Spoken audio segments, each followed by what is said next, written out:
Are we good? Bharti, start it.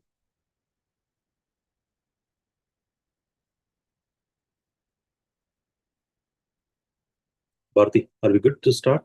Yeah, just give me 1 second. I'm checking in YouTube how it is coming.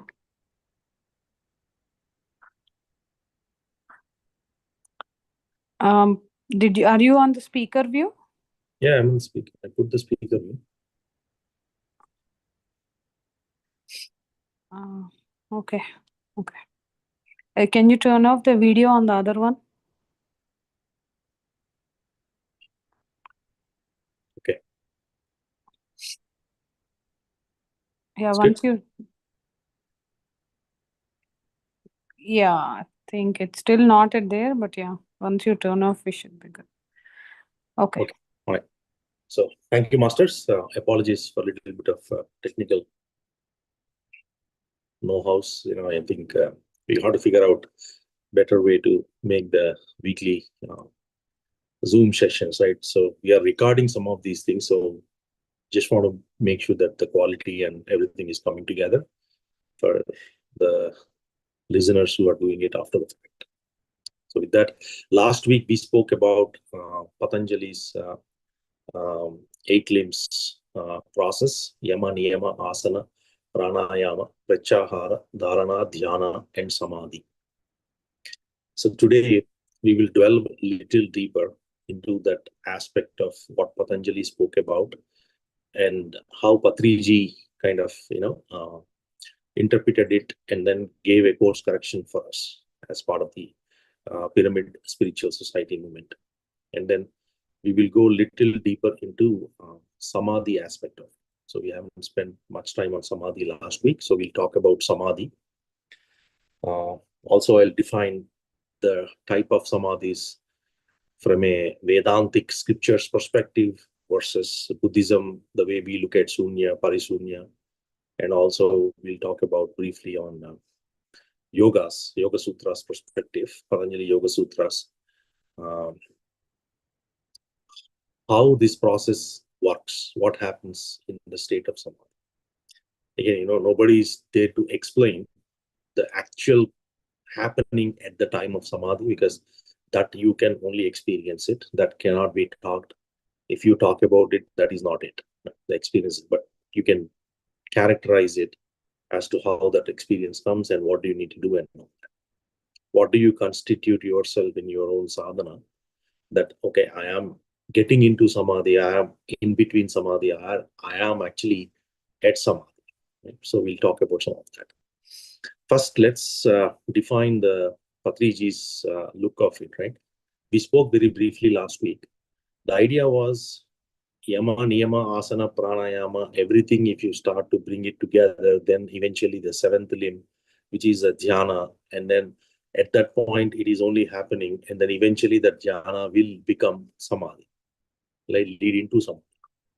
That is the natural process. Now, what Patriji did is he actually kept everything together. Only thing is he brought the dhyana on the first. So he said, if you are able to do the dhyana, then you will have sufficient energies for you to be able to do the yama niyama asana. Because once you have the set forth energies, what is needed for you to be able to go into that state of discipline, or you wanted to bring that kind of structure or control to yourself, you will be able to do that. Without that, it is going to be a long process. So that's why in Patanjali Yoga Sutras, if you look at it, it takes number of lifetimes to become a true yogi. The reason for that is, in the initial lifetimes, our time will only go spending on yama niyamas, right? Trying to bring all of them together, what you should not do, what you should be doing. Right? Between those two, majority of the time goes. So to kind of bring that in a faster pace, Patriji actually brought the dhyana on the first. And then he said everything else will follow. When you start to do dhyana, that means that you have the asana, you have the pranayama, you have the pratyahara, you actually start the process of getting into dharana. Then dharana eventually becomes dhyana, and dhyana will culminate into samadhi. In this, right, there are 4 steps distinctive. If you look at Satapati, the Buddhist text as to what Anapanasati, that is nothing but the foundation of the mindfulness. If you look at it, there are 4 distinctive steps in that. The first step in the Anapanasati, like if I start my Anapanasati and then I eventually want to culminate with the highest state, how do I do that? What are those 4 steps, right? The first step that we talk about is Kayānupassanā. It is basically bringing that body together, making sure that Kaya Upasana, bodily Upasana, right? Sitting near and closing, and then making sure that your body is in line, right? Then comes Vedanānupassanā. So Vedanānupassanā is about more on the second one, is all about Vedana. Vedana means some kind of feeling, right? It is all about bringing your feeling, the sensations that are happening in your system, you are able to bring them together. That is the second step. Vedānupassanā, right? In that, what happens is after you got your body in line, then you slowly start to go a little deeper, and then your senses are acting up inside of you, right? And you are trying to bring them together. In some cases, you bring it together. In some cases, you let go. All that, whatever is going on, right? You just have that feeling, and then you are trying to bring in line with that feeling. Right? That is the second. The third one is Cittānupassanā. Okay? Cittānupassanā is about mind, bringing your mind in line. Now, whether you say that I want to bring my mind in line to my breath, or you can also say that with that upasana, with that constant churning and observation of your breath, you are able to transcend the state of Cittānupassanā. So at that process is when you get into the void state, the sunya and all that stuff, good stuff will kick in. Right? And then eventually Dhammānupassanā. Dhammānupassanā is you dissolve into that the Samadhi state, right? Which is the highest state in the Buddhist way of looking at it. Right? So when you start to look at these 4 foundations of mindfulness, everybody starts to take their own steps at the state of sitting into meditation. Some would like to sit on a asana, some would like to sit on a comfortable seating, some would like to sit down with in whatever Padmasana, Sukhasana, Ardha Padmasana, lot of Vajrasana. There are like lot of different ways how people will come into it. But once you start to sit and you start the process of going in, then Kayānupassanā will kick in. Most of the meditators, it is going to take some time for you to come out of that Kayānupassanā. Means achieve that state of Kayānupassanā. You have to constantly and consistently keep doing your meditation every single day. With that, your body will get used to that type of sitting, whatever the sitting posture that you are getting used to. Then slowly you are able to get into your senses aspect of it, where the feelings will start to obstruct your progress. Even though you're observing the breath, there is some feeling, some emotion, some things are coming your way that are objecting your state, right? Now, slowly, initially, you won't be able to track them in a very, very witness state, but eventually, after consistently doing it, you will be able to differentiate between you as an observer, you as a going through as an object, right? Object and subject becoming one. So that process will evolve over a period of time. Every single individual who sits in meditation, does Anapanasati, will go through these phases, right? It is a must. Without that, you will not get into Sunya, the void state.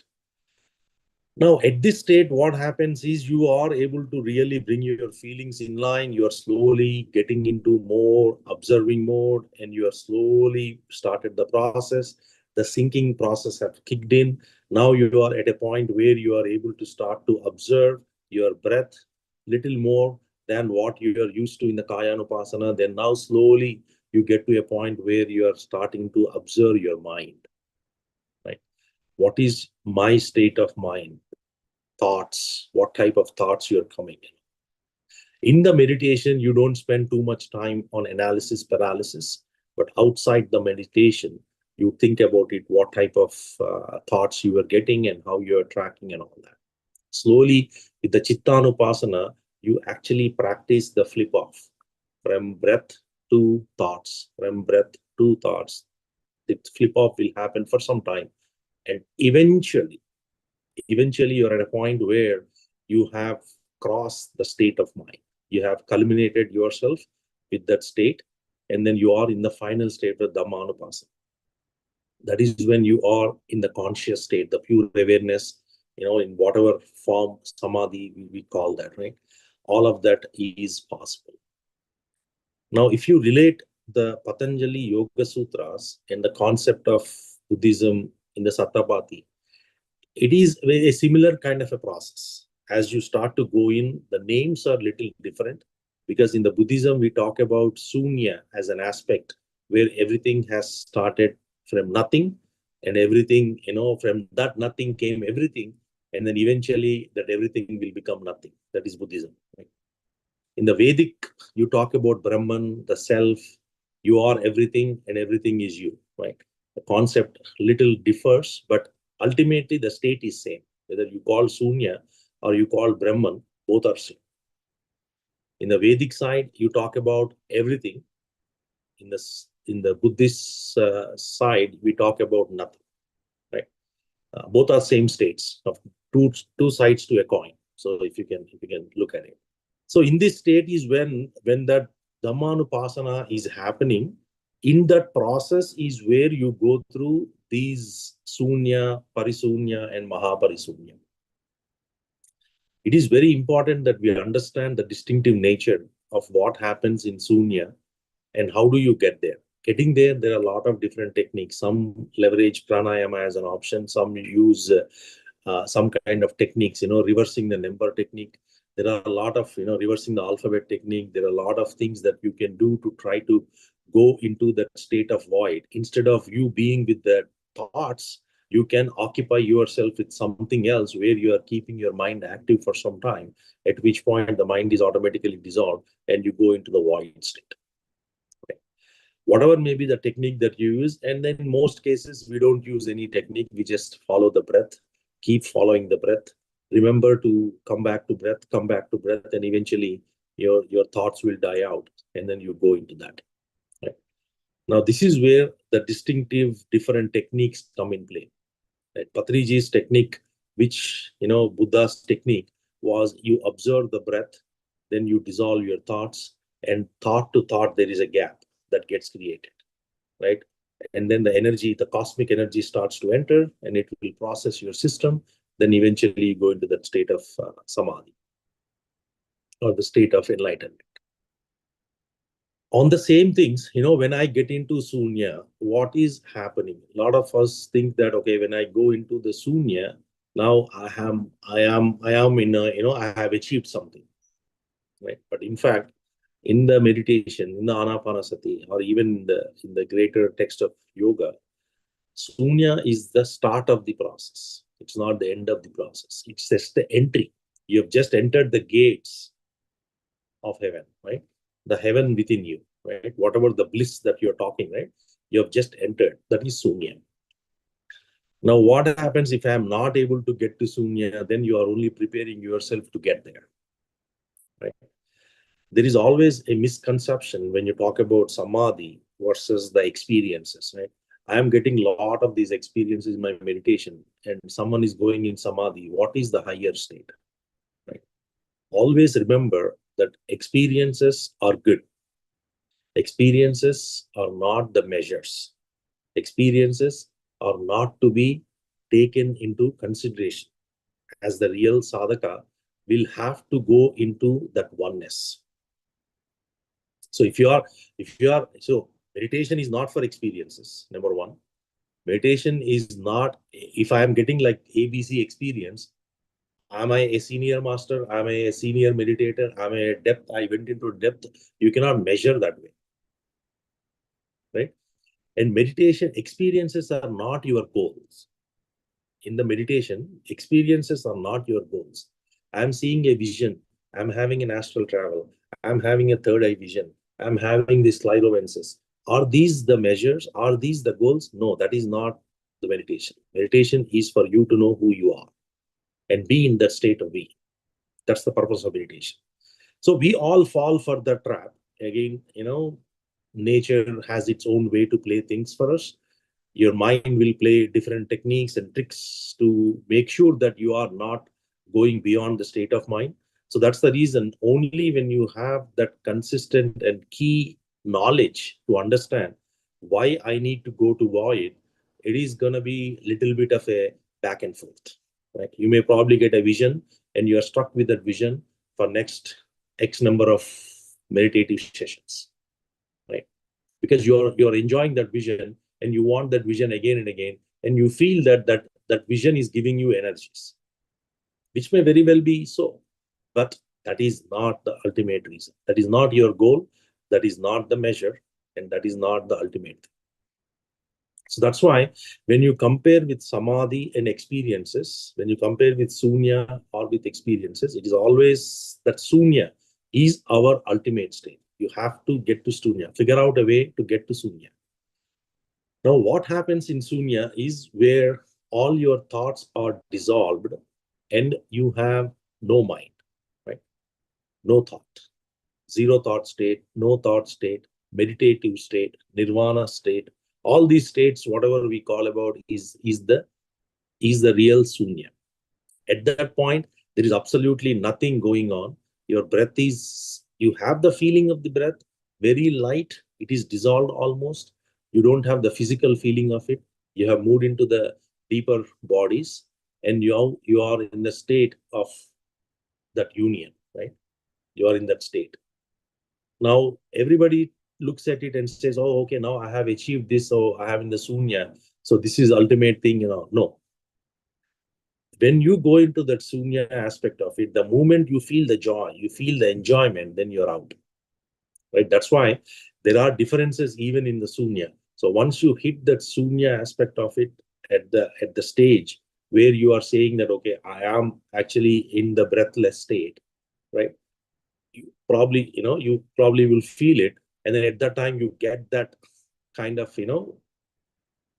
it's kind of a little bit of shaky happiness, I would say, right? That, hey, I have finally achieved it. And then that excitement that you get in when you go into that state of void will actually bring you out of it. And some of them will feel that I'm not able to feel my breath. I'm not able to see my thoughts. What is happening? It is totally blank. I'm afraid. And then they come out of it. Right? There are different ways how, people are going there, but then they cannot stand there for a long time.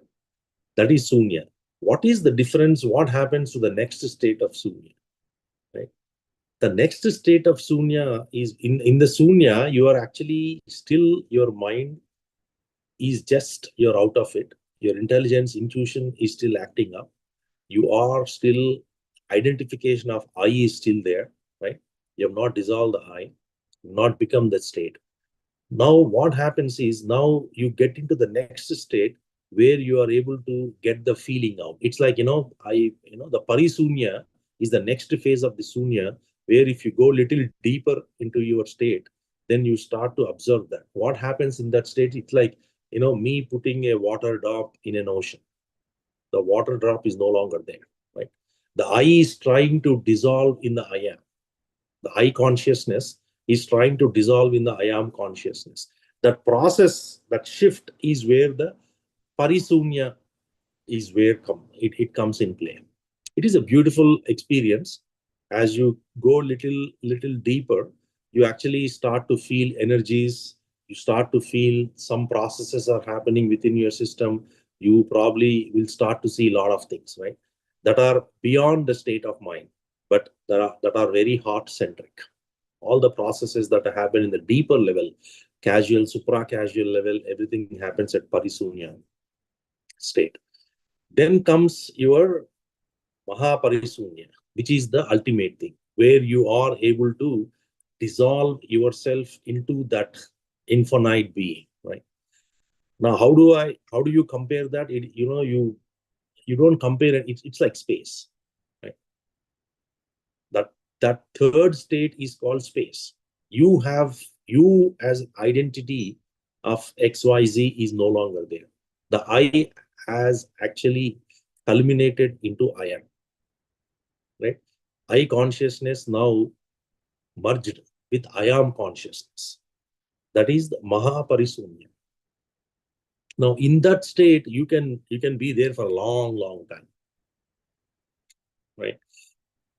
That's where you get a lot of answers. That's where you get, between the Parisunya and Mahaparisunya is where you get a lot of answers, a lot of, your purpose, your past lives, everything, whatever you're looking at, a lot of those things are dissolved, and eventually you become that entity. And the only thing that is left in the Mahaparisunya is that unwavering awareness. That's it. You are in that awareness, and there is no identity of me as an individual or you as an individual. That is the Mahaparisunya. Now, the same concept, if I talk about this in the Vedantic text of it, right? Then we called about Savikalpa Samadhi, Nirvikalpa Samadhi, right? What is Savikalpa Samadhi? Savikalpa Samadhi is nothing but you are between that Parisunya and then Mahaparisunya process, where you are able to get some of the answers to your questions. What are those questions? Who am I? Why am I here? What is my purpose? Why am I doing this? What is going on in my life? A lot of us put questions in our life, right? You are able to grasp all of that information. What is your real identity? Am I the body entity or am I the mind entity? Whatever those things, right? All of that gets answered for you. There is still a small part of I awareness in that Savikalpa sthiti. That is why it is not ultimate yet. That's what Vedantic, in the Veda, I'm talking about Vedantic way of talking about it, Savikalpa sthiti. Now, after you cross that I, the smaller percentage of I that is left out, and then you go into that next state, which is what we call Nirvikalpa sthiti. That is where you drop your identity, right? The subject, the object, and the medium, everything has become one. What exists at that point is only the awareness that exists at that point, the pure consciousness. Now, is that something I can talk about it? You cannot talk about it. It can only be experienced. Now, in the scriptures, we also talk about, is that the ultimate? It is ultimate as long as you are in that state of meditation. There is nothing beyond Nirvikalpa sthiti in the state of meditation, because you're sitting, you're closing your eyes, you're in the deepest state, you have become one with the universe. Everything is unlocked. You're merged with the I am. Right? As long as you are in that state, you are there. But that is not the ultimate. The ultimate thing is for you to go into that. What is scriptures talk about is Kaivalya. Kaivalya is moksha. Moksha is nirvana. In Buddhic words, it's nirvana. You need that. So when you come out of your meditation, your mind starts to come out, your body. You will still have a lot of control of your mind, control of your thoughts and all that. But that is not the ultimate. The ultimate thing is Kevala Samadhi. Kevala Samadhi means you are always in that state of no mind. And you are merged with the one. You don't have your own consciousness. You are actually carrying the divine's consciousness. That is called divine oneness. Patriji, Bhagavan Ramana Maharshi, you have Ramakrishna Paramahamsa. There are a lot of sages, great masters who have been through that phase of experiences, and they have lived through that, and they have showed time and time that how it is done, why it is done, and all that. They are the real masters. The reason for that is it's very simple. They don't have a mind of their own. Their mind is merged with the universal mind. That is why they are in that state of Kevala Samadhi. Kevala Samadhi is, which is what we call in yogic terms, Sahaja Samadhi. Sahaja Samadhi or Kevala Samadhi, both are same. They are always in that state, so they don't have to sit and do meditation anymore. That is our ultimate state. That is the state of moksha. That is what we want. The purpose of meditation is that. So everybody comes for a reason. I have a reason to come to meditation saying that, okay, I want health.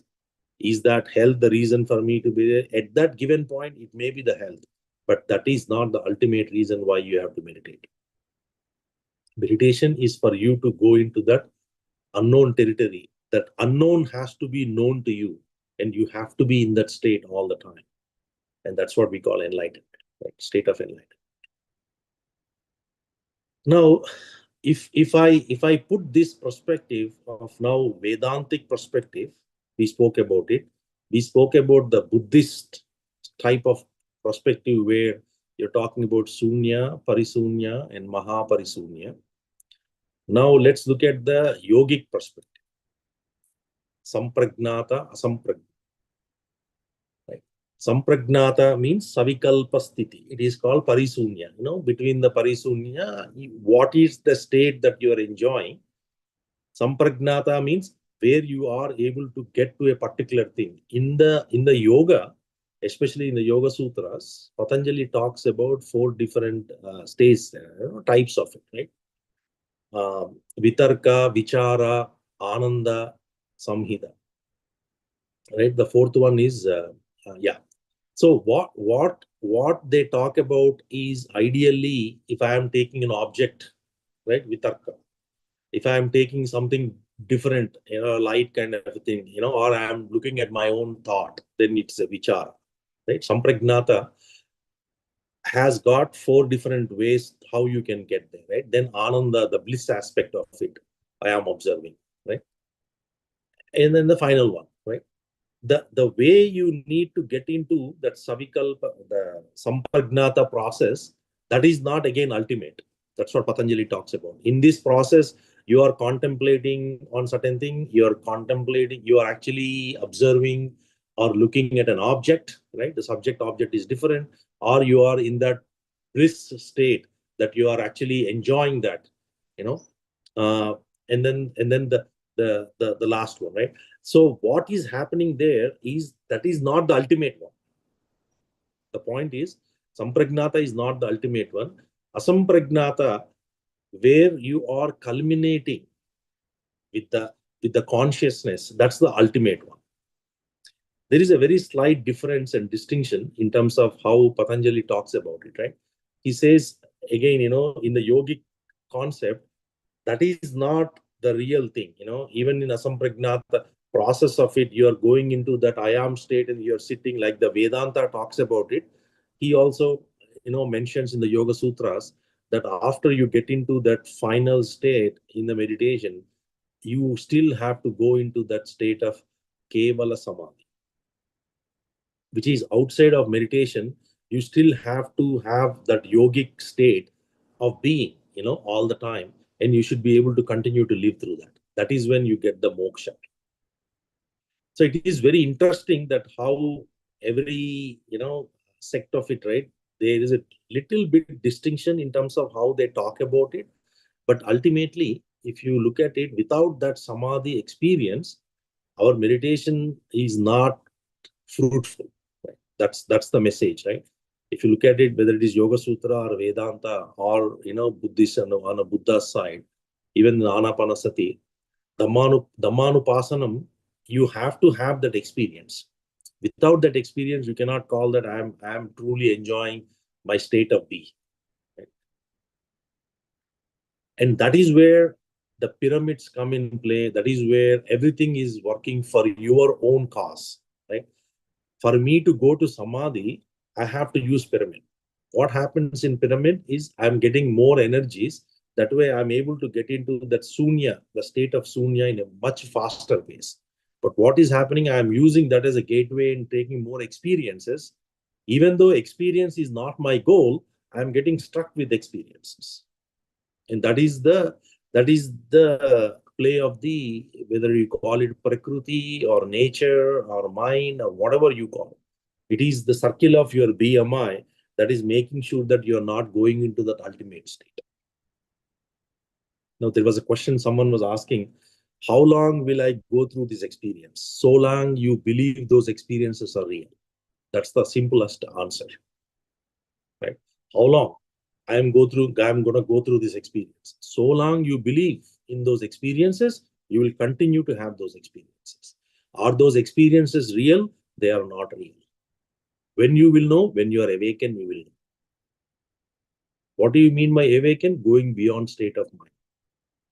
When you become that heart-centered, where you are able to look at it from a soul perspective, where you have realized your soul, then you will understand that whatever that whole visions or travels or whatever is happening, all that is not real. It is impermanent, it is not real. But right now, it is going to be a futile exercise to explain anyone who is enjoying those experiences, who is thinking that these experiences is the reason why I am doing meditation. Right? That's why the understanding of Samadhi, understanding of Sunya or void is a most important subject in meditation. Without that, you will not be able to progress to the higher state of, especially sadhakas, truth seekers and sadhakas. That's where we need to go. Go ahead, ma'am. And for question, Ramila or madam? Yeah, I believe you. My experience is what's guiding me right now. So my question is, okay, so recently I started having experiences that I have no reason to have those. So it's one thing if you're seeing something, you're imagining something, and then you sit for meditation and you have experiences. It's kind of like a dream. Whatever happens during the day, sometimes you dream about it at night, something like that. So I'm trying to make sense of my experiences, make sense of the messages that I have received a few messages, and I believe you that it's probably my mind. But is it my soul talking to me? Is it my subconscious mind? A few unexpected things have happened over the last 4 or 5 weeks. And I don't think about it too much. I just sort of take it as is. And I'm trying, and I want to be in that void state. I believe you that once you're in that void state, you're in proper meditation. And that is when healing happens. So why are some of us having experiences? Some people have amazing long experiences. Mine are short, but I have them. So if I'm creating them with my mind, how do I stop that? Or I'm just not sure where to go with what I have. So you have to go to the source of the experiences, right? These experiences are coming from where? Who is the one that is showing me these experiences? Who is the one that is going through these experiences? If you ask these questions, you will know very clearly that it is between the BMI that whole drama is happening. Body, mind, intelligence, right? It is my mind that is showing me the experience. It is my ego, that is I, that conscious of I, is experiencing that state, whatever that is, whether it is a vision, whether it is a travel, whether it is a third eye, whatever that is. Right? In that state, you are probably feeling that, okay, I'm getting this message, am I not to follow this and all? You can certainly do that. You may get intuitions and all. But the point is, how long this will go on? Right? How do I get out of these experiences? The only way to get out of anything is through knowledge. Right. You have to have the true knowledge, the true essence. That's what we call wisdom, right? Now, you may say that, okay, I have ABC issue, then I came into meditation, I was able to solve that issue. That is fine. At that level, what you have solved, it is fine. It is like you're going from Hyderabad to New Delhi. You took a train, the train came in between, or you took a, you drove your own car, right? You went, 200 miles and you stopped at a direction, and then you asked someone saying that, okay, what's my next route? I got to go left, right, center, and all. He'll guide you, right? Then after that, you leave from there. You go to the next point, 400 miles. You ask someone directions. They'll give you directions. These are all the guidances. See, at the time of when you came in, you may have an issue. Now you solve the issue. Now what you need to do is you need to come back on the track. What we are doing is, even after going to the 400 miles, you are stuck with the 200-mile guidance. Yeah. Right? That should not happen. How do I let go of that? With knowledge, with knowing about it. You have to know in entirety. Try to understand, try to listen, try to grasp the greater understanding as to what the masters are talking about, why they are saying that you need to be in the state, why they are saying what is the purpose of meditation. Now I'll tell you, look into Patriji's wisdom. It's very depth. It's very depth. It's very the subject is very complex, right? I'm not saying that the understanding of truth is going to come just like that, right? It's going to take your own time for you to digest it. And then listening is one thing, becoming is another thing. Okay. So many of us are listening to so many different concepts by so many different masters, right? What you are experiencing as a true experience is not necessarily my experience, right?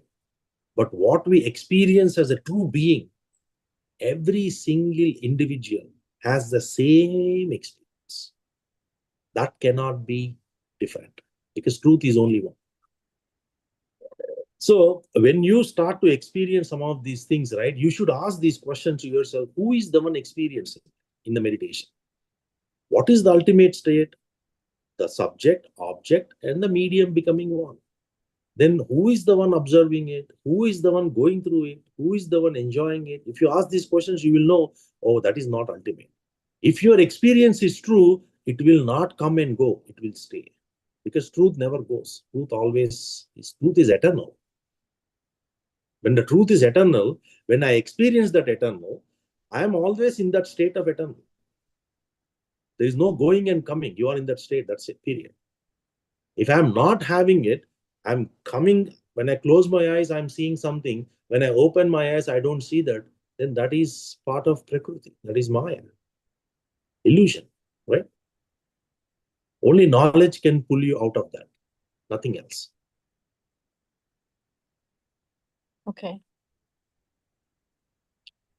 So what happens is, a lot of us, it is absolutely fine to experience it. Nobody is saying that do not experience it, right? Even the masters are saying that vitarka, when you are doing that, when you're taking an object and you are, you're looking into that, observing that object, over a period of time, that object becomes some kind of vision or whatever, right? You will have those phases, but that is not where you need to be struck. If you want to go from Hyderabad to New Delhi, you have to go 600 miles. If you are stuck at 200th mile, even if you go to 400th mile, you are stuck at 200th mile, you will never be able to reach New Delhi. Even if you reach New Delhi, you are still stuck at 200th mile. That's the point.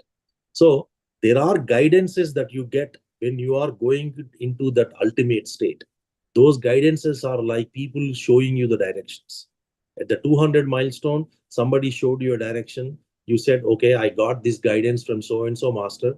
Thank you very much. Now you have to move on. At 400, you got one other teacher or one other master who gave you a guidance. He probably released a block for you, or he probably released some kind of a health issue for you, but that is not ultimate. You have to come back to the truth. Truth alone stands. We must know the truth. We should know the truth because truth alone stands. Everything else will fade. So the samadhi aspect of it, if you try to bring all of this together, right? I mean, when you go into this Sunya, Parisunya, Mahaparisunya, and then you try to bring that, you are the space. How do I know you are the space? Is when you go into that state, then you will start to know. How do you know that you are supposed to be awakened? Because we are living in the false illusion. I created my own world, right? 100 years back, this world is not there. 100 years from now, this world will not be like this. I know for sure it is going to change. When something that is constantly changing, how can it be truth? Right?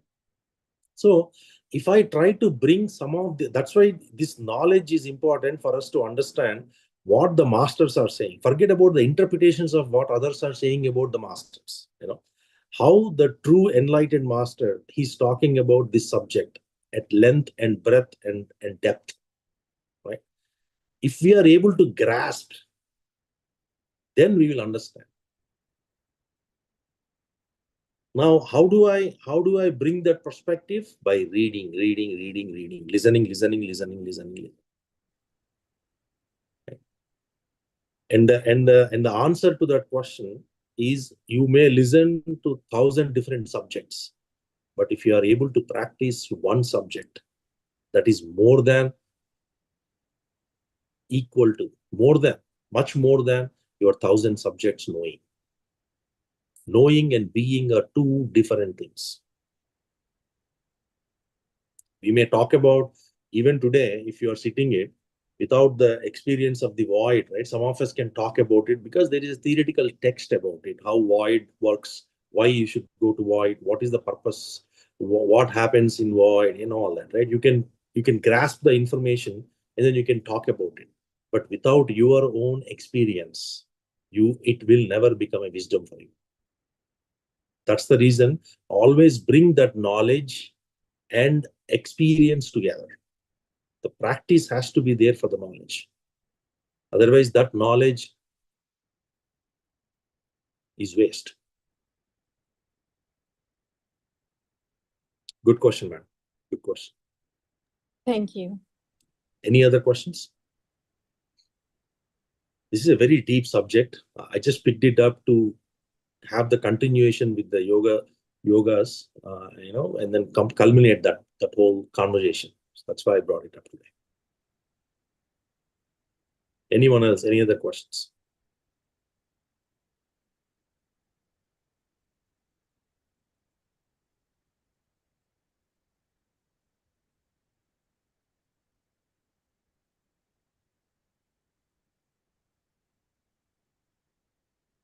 The depth of the subject is, at least you're able to grasp some of it.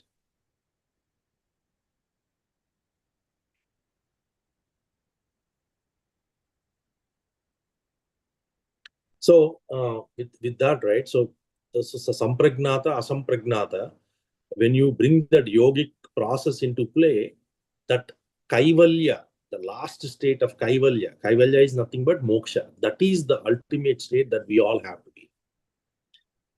Even when you are walking, when you are sleeping, when you are dreaming, anything you are doing, you are in that state of enlightenment. Then only we will not come back. Otherwise, we have to come back. Right? We have to understand what is permanent, what is impermanent. You have to understand what is real and what is not real. And that understanding should be there in every second, every minute that you walk on the earth. Even in your dream state, you should be able to do that. You should be able to distinguish yourself, your mind activity versus you as a witness. In the past, we talked about the concept of witnessing. Why is witnessing more important? Purusha and Prakriti, you are able to separate them. You are the Purusha and the Prakriti is a Maya, where mind, everything else is part of that Maya. Mind, the intelligence, the senses, the body, everything is part of Maya. If you are able to see that Maya as Purusha, then you are the ultimate one. Right? There is a saying, by Shankaracharya, Druk Drushyav Draupadardhastu Paraspara Vilakshanam Druk Brahma Drushyam Mayeti Iti Vedanta Dindima. In the Vedanta, Shankara talks about this very specific aspect of Druk Drushya, the one that you are seeing and the one you are seeing, the seer and seeing. The seeing is Maya, the seer is Brahman, is the ultimate. If we are able to bring that distinction within our own state of being, then we are that. That is the ultimate reason why we are here and sitting and meditating. That is the reason meditation alone will not give you that. That's why if you look at true masters, enlightened masters, they just don't talk about the practice. That's why they said Sajjana Sangatya, they said Swadhyaya, they brought in lot of Satsanga, they said Acharya Sangatya, they said Seva. All these things are required for you to be able to stand at that level. It is not just that I know I sit and meditate for hours and hours and everything is coming together. You will not get everything together, because in those experiences, if you don't know what those experiences are, it is like ignorance, right? Ignorance is not a sin in spirituality.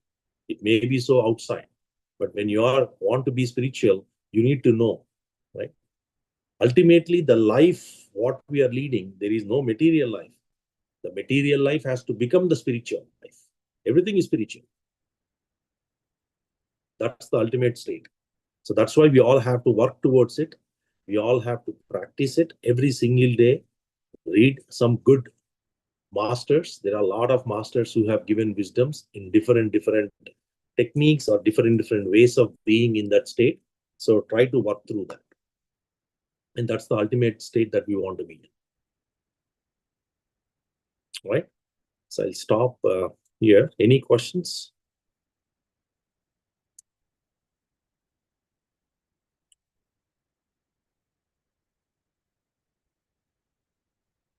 Very quiet. Huh?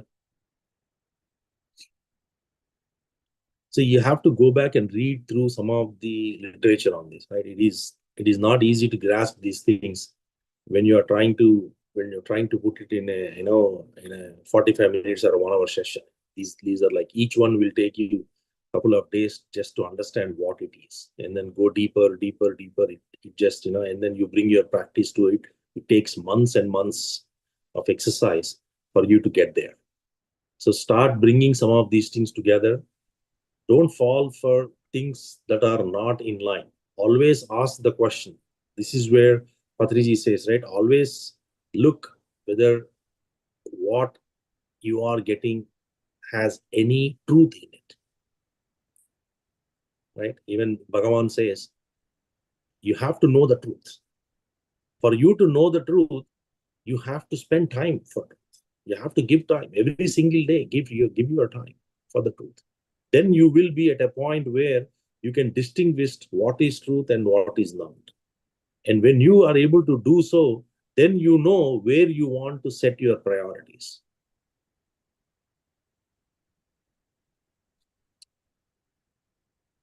Good.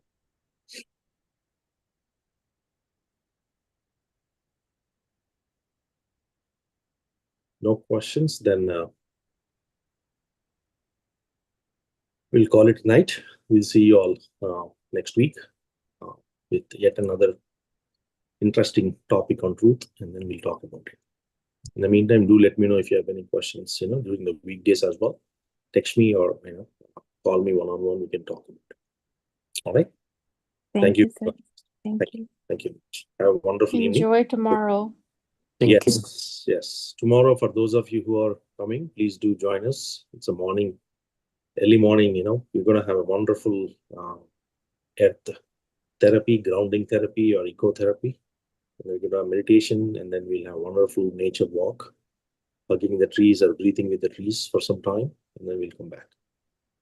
See you all for those who are coming in the morning, and the rest of you have a wonderful evening. Good night. Thank you very much. Thank you. Thank you.